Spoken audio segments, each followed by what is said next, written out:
Bismillahirrahmanirrahim. Assalamualaikum warahmatullahi wabarakatuh. Selamat datang di kuliah Teori Sastra. Tujuan pembelajaran teori sastra adalah memberikan pengetahuan dasar kepada mahasiswa mengenai hal-hal yang terkait dengan teori sastra. Pokok bahasan pada mata kuliah teori sastra, yang pertama, pengertian sastra, yang kedua, hakikat sastra, yang ketiga, ilmu sastra, yang keempat, hubungan ketiga ilmu sastra. Sastra secara etimologi diambil dari bahasa Sanskerta yang merupakan gabungan dari kata sas, berarti mengarahkan, mengajarkan, dan memberi petunjuk. Kata sastra tersebut mendapat akhiran tra yang biasanya digunakan untuk menunjukkan alat atau sarana. Sehingga sastra berarti alat untuk mengajar, buku petunjuk atau pengajaran. Sebuah kata lain yang juga diambil dari bahasa Sanskerta adalah kata pustaka yang secara luas berarti buku. Pengertian sastra menurut para ahli. Berikut ini terdapat beberapa pengertian sastra. Yang pertama, sastra menurut Mursal Esten. Sastra atau kesusastraan adalah pengungkapan dari fakta artistik dan imajinatif sebagai manifestasi kehidupan manusia dan masyarakat melalui bahasa sebagai medium dan memiliki efek yang positif terhadap kehidupan manusia. Sastra menurut Semi. Sastra adalah suatu bentuk dan hasil pekerjaan seni kreatif yang objeknya adalah manusia dan kehidupannya, menggunakan bahasa sebagai mediumnya. Yang ketiga, sastra menurut Eggleton.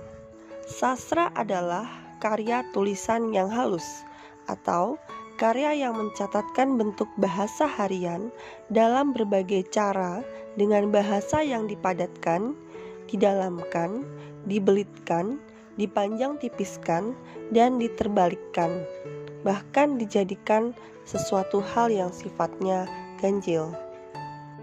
Yang keempat, sastra menurut Plato. Sastra adalah hasil peniruan atau gambaran dari kenyataan atau mimesis. Sebuah karya sastra harus merupakan peneladanan alam semesta dan sekaligus merupakan model kenyataan. Oleh karena itu, nilai sastra semakin rendah dan jauh dari dunia ide. Yang kelima, sastra menurut Aristoteles. Sastra sebagai kegiatan lainnya melalui agama, ilmu pengetahuan, dan filsafat. Yang keenam, sastra menurut Sapardi. Sapardi memaparkan bahwa sastra itu adalah lembaga sosial yang menggunakan bahasa sebagai medium. Bahasa itu sendiri merupakan ciptaan sosial. Sastra menampilkan gambaran kehidupan dan kehidupan itu sendiri adalah suatu kenyataan sosial. Yang ketujuh, sastra menurut Mukarovsky. Sastra adalah karya fiksi yang merupakan hasil kreasi berdasarkan luapan emosi yang spontan yang mampu mengungkapkan aspek estetik, baik antara aspek kebahasaan maupun aspek makna. Yang kedelapan, sastra menurut Wellak dan Warren. Sastra adalah suatu kegiatan kreatif, sederetan karya seni. Yang kesembilan, sastra menurut Lefevre. Sastra adalah deskripsi pengalaman kemanusiaan yang memiliki dimensi personal dan sosial sekaligus pengetahuan kemanusiaan yang sejajar dengan bentuk hidup itu sendiri.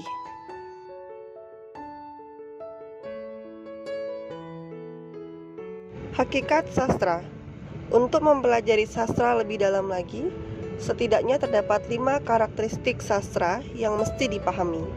Pertama, Pemahaman bahwa sastra memiliki tafsiran mimesis, artinya sastra yang diciptakan harus mencerminkan kenyataan. Kalaupun belum, karya sastra yang diciptakan dituntut untuk mendekati kenyataan. Kedua, manfaat sastra. Mempelajari sastra mau tidak mau harus mengetahui apa manfaat sastra bagi para penikmatnya. Dengan mengetahui manfaat yang ada, paling tidak kita mampu memberikan kesan bahwa sastra yang diciptakan berguna untuk kemaslahatan manusia. Ketiga, dalam sastra harus disepakati adanya unsur fiksionalitas. Unsur fiksionalitas sendiri merupakan cerminan kenyataan, merupakan unsur realitas yang tidak terkesan dibuat-buat. Keempat, pemahaman bahwa karya sastra merupakan sebuah karya seni. Dengan adanya karakteristik sebagai karya seni ini, pada akhirnya kita dapat membedakan mana karya yang termasuk sastra dan bukan sastra. Yang kelima, sastra merupakan bagian dari masyarakat. Hal ini mengindikasikan bahwa sastra yang ditulis pada kurun waktu tertentu memiliki tanda-tanda yang kurang lebih sama dengan norma, adat, atau kebiasaan yang muncul berbarengan dengan hadirnya sebuah karya sastra. Studi sastra. Studi sastra meliputi teori sastra, kritik sastra, dan sejarah sastra. Ketiga studi sastra tersebut saling terkait dalam pengkajian karya sastra. Pengertian teori sastra. Teori sastra ialah cabang ilmu sastra yang mempelajari tentang prinsip-prinsip, hukum, kategori, kriteria karya sastra yang membedakannya dengan yang bukan sastra. Hubungan teori sastra dengan kritik sastra dan sejarah sastra. Pada hakikatnya, teori sastra membahas secara rinci aspek-aspek yang terdapat di dalam karya sastra, baik konvensi bahasa yang meliputi makna, gaya, struktur, pilihan kata, maupun konvensi sastra yang meliputi tema, tokoh, penokohan, alur, latar, dan lainnya yang membangun keutuhan sebuah karya sastra. Di sisi lain, kritik sastra merupakan ilmu sastra yang mengkaji, menelaah, mengulas, memberi pertimbangan, serta memberikan penilaian tentang keunggulan dan kelemahan atau kekurangan karya sastra. Sasaran kerja kritikus sastra adalah penulis karya sastra dan sekaligus pembaca karya sastra.